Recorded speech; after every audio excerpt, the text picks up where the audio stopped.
అమరావతిలో ఆవకాయ ఉత్సవాలు నిర్వహించనున్నట్లు మంత్రి కందుల దుర్గేష్ ప్రకటించారు. జనవరి 8 నుంచి 10 వరకు ఈ ఉత్సవాలు నిర్వహించనున్నట్లు తెలిపారు. తెలుగు సినిమా సాహిత్యం, కవిత్వం, సంగీతం, నృత్య విభాగాల్లో ఈ వేడుకలు ఉండనున్నాయి. కృష్ణానదీ తీరం పున్నమి ఘాట్, భవానీ ద్వీపంలో ఏర్పాట్లు చేయనున్నారు.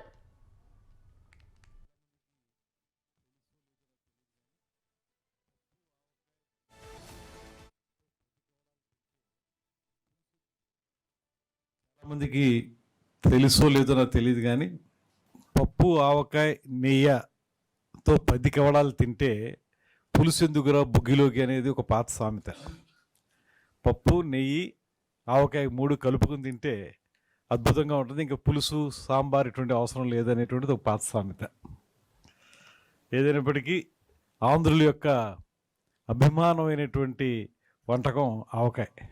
ఇక్కడ తొలి నుంచి కూడా ఒక గొప్పదైనటువంటి కళా సాంస్కృతిక వైభవం ఉన్నటువంటి ప్రాంతం ఆంధ్రప్రదేశ్. ఇక్కడ ఈ సాంస్కృతిక ప్రభావాన్ని నిలబెట్టాలనేటువంటి ఆలోచనతో గత కొంతకాలంగా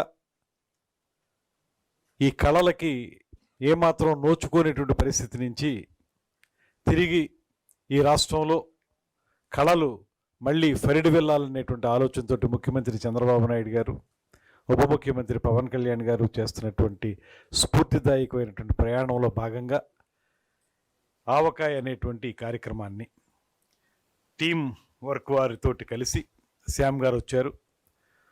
వారితో కలిసి ఆంధ్రప్రదేశ్ రాష్ట్ర పర్యాటక శాఖ ఒక వినూత్నమైనటువంటి కార్యక్రమాన్ని జనవరి 8, 9, 10 తారీఖుల్లో మన విజయవాడలో ఏర్పాటు చేసుకోవడం జరుగుతుంది. అమరావతి ఉత్సవంగా ఇది భవానీ ద్వీపంలోను, అదేవిధంగా బెరం పార్కులోను కూడా, పున్నమి ఘాట్లోను ఈ కార్యక్రమాన్ని నిర్వహించడానికి టాలీవుడ్కి ఏపీ సినిమాటోగ్రఫీ శాఖ మంత్రి కందుల దుర్గేష్ గుడ్ న్యూస్ చెప్పారు. ఉగాది నాటికి నంది అవార్డులో నంది నాటకోత్సవాలు నిర్వహించాలని కూటమి ప్రభుత్వం ఆలోచిస్తుందని తెలిపారు. ముఖ్యమంత్రి చంద్రబాబు కూడా దీనికి సానుకూలంగా ఉన్నారని చెప్పారు. సినీ పరిశ్రమ ఎదుర్కొంటున్న సమస్యలపై త్వరలోనే కీలక సమావేశం నిర్వహిస్తామని మంత్రి తెలిపారు. సినిమా అనేది సౌత్ ఇండియాలో ఇవాళ చూస్తే తొలి నుంచి కూడా అద్భుతమైనటువంటి సినిమా ప్రపంచం మనకు మాత్రమే, తెలుగువారికి మాత్రమే లభించినటువంటి సందర్భం.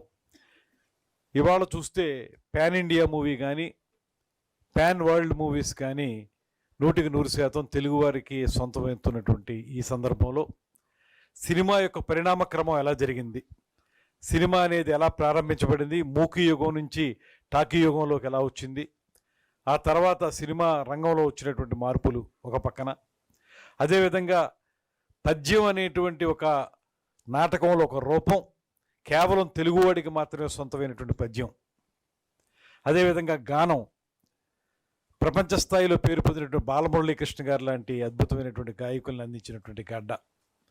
ఇలాగా నృత్యం, సంగీతం, నాటకం, సినిమా, కవిత్వం ఇలాంటి వివిధ విభాగాల్లో ఎక్కడైతే ఆంధ్రప్రదేశ్ అద్భుతంగా ముందుకు వెళ్ళిందో అటువంటి ప్రక్రియల్లో సాహితీ ప్రక్రియలు అనండి, సంగీత ప్రక్రియలు అనండి, నృత్య ప్రక్రియలు అనండి, వీటిలో తొలి నుంచి మనం చేస్తున్నటువంటి కృషి దాన్ని సమకాలీన సమాజంలో ఉన్నటువంటి తరం వారికి, ఇప్పుడున్నటువంటి యంగర్ జనరేషన్స్ వారికి కూడా దానికి సంబంధించినటువంటి గొప్పతనాన్ని తెలియజేయాలనేటువంటి ఆలోచనతోటి ఎప్పటికప్పుడు దీంట్లో వినూత్నమైనటువంటి పోకళ్ళు వస్తున్నాయి కనుక ఆ పోకళ్ళని ప్రపంచానికి తెలియజేసి తద్వారా మన కళా సాంస్కృతిక ప్రభావాన్ని నిలబెట్టుకోవడానికి లేదా పునరుద్ధరించుకోవడానికి మనం చేసే ప్రయత్నంలో భాగంగా ఇవాళ వారు జైపూర్లో చేసేటువంటి కార్యక్రమాలు లాంటి కార్యక్రమాలు, ఇవాళ నిన్ననే వారణాసిలో పూర్తి చేసుకున్నారు కార్యక్రమం.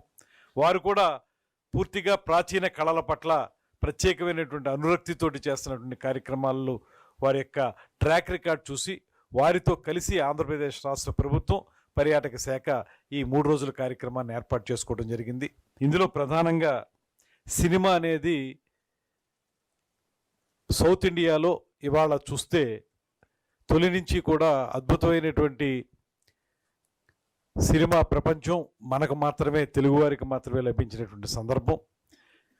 ఇవాళ చూస్తే పాన్ ఇండియా మూవీ కానీ, పాన్ వరల్డ్ మూవీస్ కానీ 100% తెలుగువారికి సొంతమవుతున్నటువంటి ఈ సందర్భంలో సినిమా యొక్క పరిణామక్రమం ఎలా జరిగింది, సినిమా అనేది ఎలా ప్రారంభించబడింది, మూకీ యుగం నుంచి టాకీ యుగంలోకి ఎలా వచ్చింది, ఆ తర్వాత సినిమా రంగంలో వచ్చినటువంటి మార్పులు ఒక పక్కన, అదేవిధంగా పద్యం అనేటువంటి ఒక నాటకంలో ఒక రూపం